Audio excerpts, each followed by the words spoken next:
Chapter 5. That night felt like the longest and most terrible the Baudelaire orphans had ever had, and they'd had plenty. There was one night, shortly after Sunny was born, that all three children had a horrible flu and tossed and turned in the grasp of a terrible fever, while their father tried to soothe them all at once, placing cold washcloths on their sweaty brows. The night after their parents had been killed, the three children had stayed at Mr. Poe's house and had stayed up all night, too miserable and confused to even try to sleep. And of course, they had spent many a long and terrible night while living with Count Olaf. But this particular night seemed worse. From the moment of Monty's arrival until bedtime, Stefano kept the children under his constant surveillance, a phrase which here means kept watching them so they couldn't possibly talk to Uncle Monty alone and reveal that he was really Count Olaf. And Uncle Monty was too preoccupied to think anything unusual was going on. When they brought in the rest of Uncle Monty's purchases, Stefano carried bags with only one hand, keeping the other one in his coat pocket where the long knife was hidden. But Uncle Monty was too excited about all the new supplies to ask about it.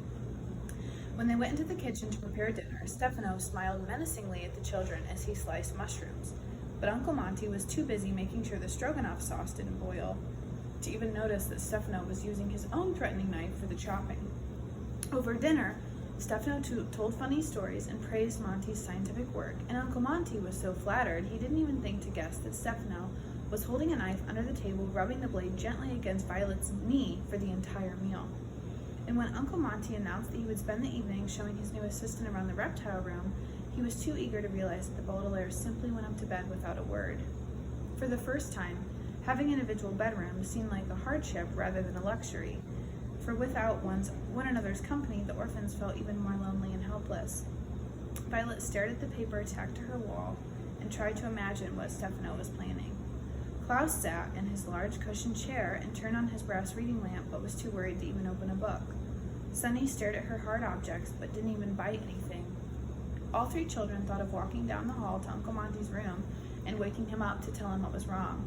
But to get to his bedroom, they would have to walk past the room in which Stefano was staying, and all night long, Stefano kept watch in a chair placed in front of his open door. When the orphans opened their doors to peer down the dark hallway, they saw Stefano's pale, shaved head, which seemed to be floating above his body in the darkness, and they could see his knife, which Stefano was moving slowly like the pendulum of a grandfather clock.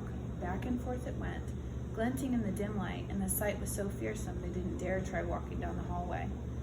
Finally, the light in the house turned the pale blue-gray of early dawn, and the Baudelaire children walked wearily down the stairs to breakfast, tired and achy from their sleepless night.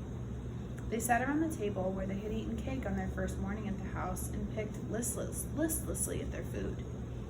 For the first time since their arrival at Uncle Monty's, they were not eager to enter the reptile room and begin the day's work. "I suppose we have to go in now," Violet said finally, putting aside her scarcely nibbled toast. "I'm sure Uncle Monty has already started working and is expecting us." "And I'm sure that Stefano's there too," Klaus said, staring glumly into his cereal bowl. "We'll never get a chance to tell Uncle Monty what we know about him." "Inga," Sunny said sadly, dropping her untouched raw carrot to the floor. "If only Uncle Monty knew what we knew," Violet said. "And Stefano knew that he knew what we know. But Uncle Monty doesn't know what we know, and Stefano knows that he doesn't know what we know." "I know," Klaus said. "I know you know," Violet said. "But what we don't know is what Count Stefano, is really up to. He's after our fortunes, certainly, but how can he get it if we're under Uncle Monty's care? Maybe he's just going to wait until you're of age and then steal it," Klaus said. 4 years is a long time to wait," Violet said. The three orphans were quiet as each remembered where they had been 4 years ago. Violet had been 10 and had worn her hair very short. She remembered that sometime around her 10th birthday she had invented a new kind of pencil sharpener. Klaus had been about 8, and he remembered how interested he had been in comets, reading all the astronomy books his parents had in their library.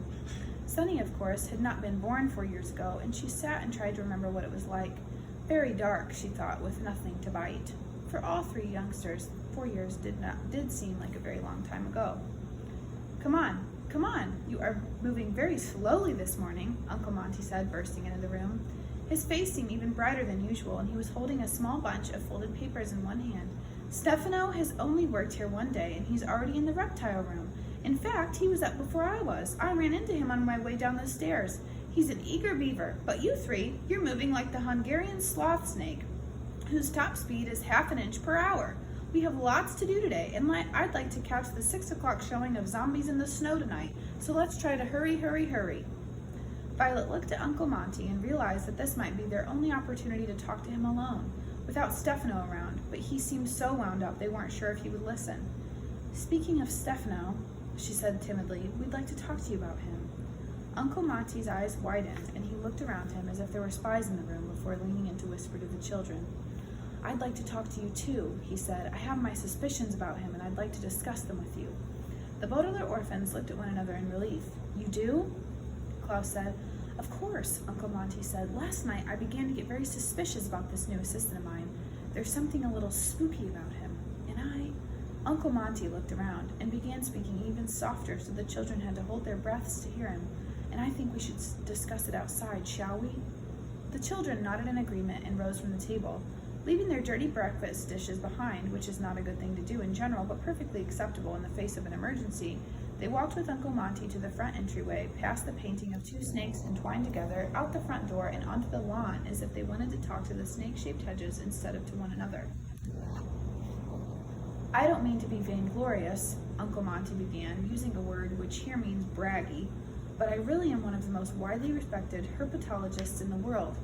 Klaus blinked. It was an unexpected beginning for the conversation. Of course you are, he said, and because of this, I'm sad to say, Uncle Monty continued, as if he'd not heard Klaus, many people are jealous of me.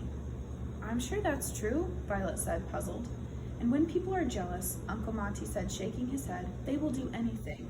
They will do crazy things. When I was getting my herpetology degree, my roommate was so envious of a new toad I had discovered that he stole and ate my only specimen. I had to x-ray his stomach and use the x-rays rather than the toad in my presentation. And something tells me we may have a similar situation here. What was Uncle Monty talking about? I'm afraid I don't quite follow you, Klaus said, which is the polite way of saying, what are you talking about, Uncle Monty? Last night, after you went to bed, Stefano asked me a few too many questions about all the snakes and about my upcoming expedition. And do you know why? I think so, Violet began, but Uncle Monty interrupted her. It is because this man who is calling himself Stefano is really a member of the Herpetological Society, and he's here to try and find the incredibly deadly viper so he can preempt my presentation. Do you three know what the word preempt means?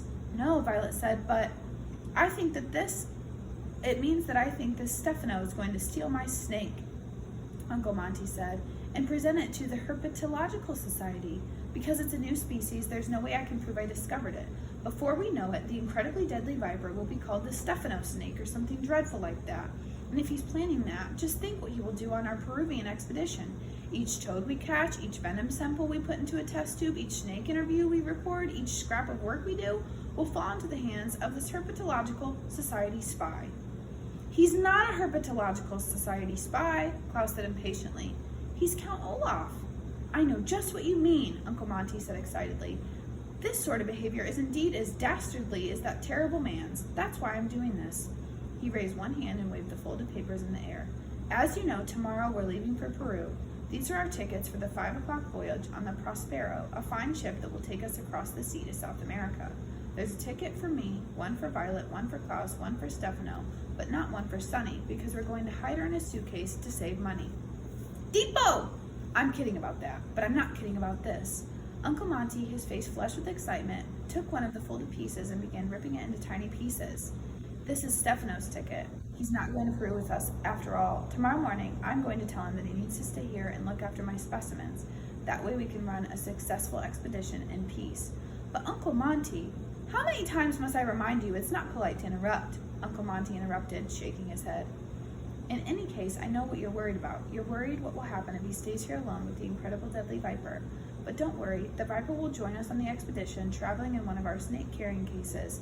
I don't know why you're looking so glum, Sonny. I thought you'd be happy to have the viper's company. So don't look so worried, Bambini. As you can see, your Uncle Monty has a situation in hand. When somebody is a little bit wrong, say when a waiter puts non-fat milk in your espresso macchiato instead of low-fat milk, it's often quite easy to explain to them how and why they are wrong. But if someone is surpassingly wrong, say when a waiter bites your nose instead of taking your order, you can often be so surprised that you're unable to say anything at all. Paralyzed by how wrong the waiter is, your mouth would hang slightly open and your eyes would blink over and over, but you would be unable to say a word. That is what the Baudelaire children did. Uncle Monty was so wrong about Stefano, and thinking he was a herpetological spy rather than Count Olaf, that the three siblings could scarcely think of a way to tell him so. "Come now, my dears," Uncle Monty said. "We wasted enough of the morning on talk. We have to— Ow!" He interrupted himself with a cry of surprise and pain and fell to the ground. "Uncle Monty!" The Baudelaire children saw that a large shiny object was on top of him and realized a moment later what the object was. It was the heavy brass reading lamp, the one standing next to the large cushion chair in Klaus's room. "Ow!" Uncle Monty said, again pulling the lamp off him. "That really hurt. My shoulder may be sprained. It's a good thing it didn't land on my head, or it really could have done some damage." "Where did it come from?" Violet asked. "It must have fallen from the window," Uncle Monty said, pointing up to where Klaus's room was. "Whose room is that?" "Klaus, I believe it's yours. You must be more careful. You don't dangle heavy objects out the window like that. Look what almost happened." "But that lamp wasn't anywhere near my window," Klaus said. "I keep it in the alcove so I can read in the large chair." "Really, Klaus," Uncle Monty said, standing up and handing him the lamp, "do you honestly expect me to believe that the lamp danced over to the window and leaped onto my shoulder? Please put it back in your room in a safe place and we'll say no more about it."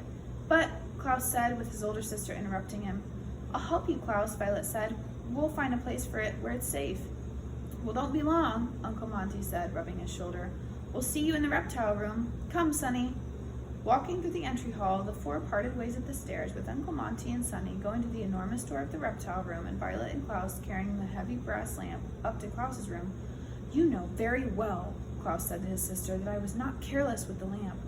"Of course I know that," Violet said. "But there's no use trying to explain that to Uncle Monty.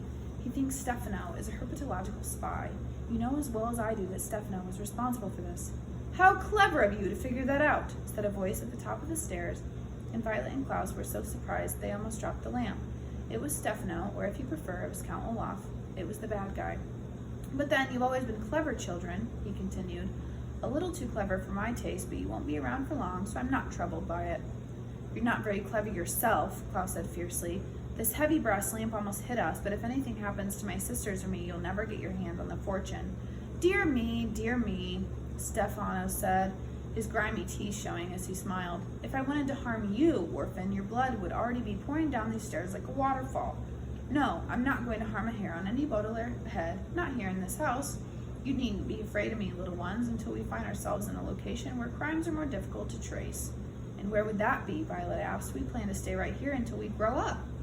"Really?" Stefano said in that sneaky voice. "Why, I had the impression we were leaving the country tomorrow." "Uncle Monty tore up your ticket," Klaus replied triumphantly.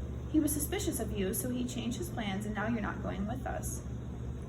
Stefano's smile turned into a scowl, and his stained teeth seemed to grow bigger. His eyes grew so shiny that it hurt Klaus and Violet to look at them. "I wouldn't rely on that," he said in a terrible voice. "Even the best plans can change if there's an accident." He pointed one spiky finger at the brass reading lamp. "And accidents happen all the time."